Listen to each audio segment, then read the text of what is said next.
บายดีมันนี้พบกันรีวิวเนาะกล่องนี่รีวิวแบบไวๆอันนี้มันเป็นรุ่นใหม่เด้อ MS 2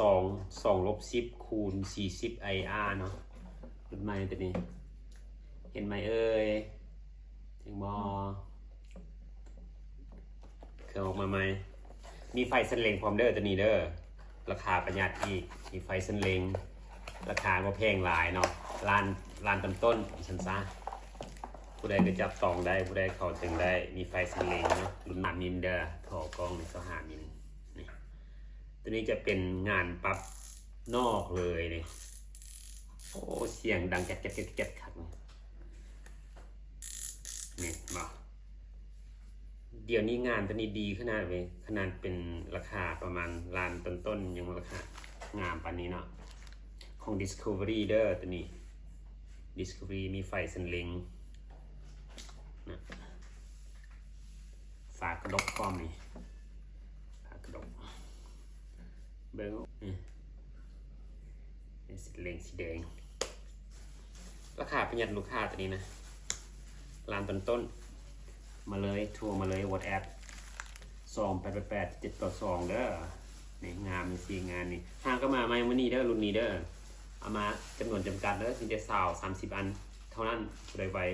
ผ่านการตรวจเช็คเรียบร้อยแล้วผ่าน QC จากโรงงานโดยตรงเลยเนาะบ่มีข้อผิดพลาดแน่นอนลูกค้าเนาะครับประกันได้หานเครื่องจะหานเฮาแม่น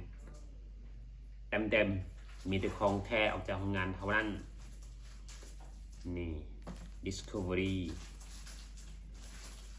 ตามนี้เลยน้อยเอาไปพาไปเบิ่งไฟสันเลงมันเนาะไปเบิ่งสันเลงเป็นจังไดเนาะจังได๋ให้เข้าไปเบิ่งให้เด้อ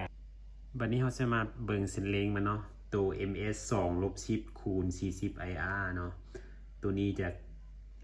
หน้าเลนจะ40เนาะระยะการซูม 2-10 เท่าหน้าเลน40เด้อทอ25 มิลจ้ะ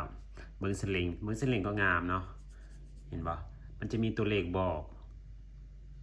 2 4 6 8 10อะไรเงี้ย12เนาะนี่มีตัวเลขบอกอันนี้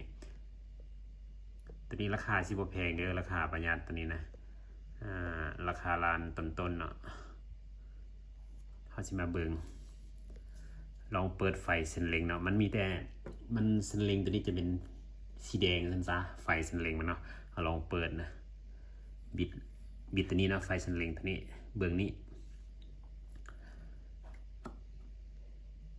เนาะอันนี้จะเป็น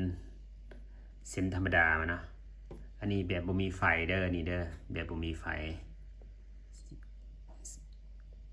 บัดนี้เอาเปิดแบบมีไฟเนาะตึบเห็นบ่จะมีเส้น3 จุดว่าซั่นซะไฟ3 จุดเพราะว่านี่มันยังอันนี้มันนั้นเฮาเปิดไฟแจ้งมันก็เห็นน้อยเดียวเนาะเป็นไฟ3 จุดจำ1 2 3เห็นบ่มันจะมี3 จุดลองปิดไฟมาดูเบิ่งนั้นนี่จะเป็นไฟนี่3 จุดสิ1 2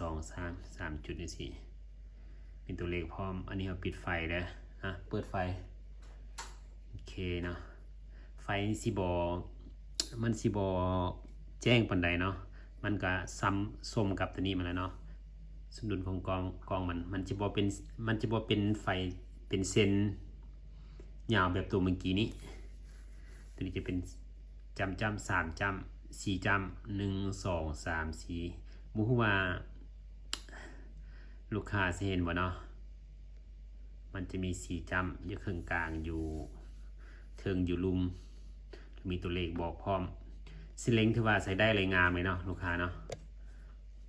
โอเคตัวนี้เด้อ MS Discovery MS 2-9คูณ2-10คูณ40 IR เนาะโอเคตัวนี้ก็เป็นกล้อง2 รุ่นที่เรามานำเสนอให้ท่านผู้ชมเนาะใจเด้อ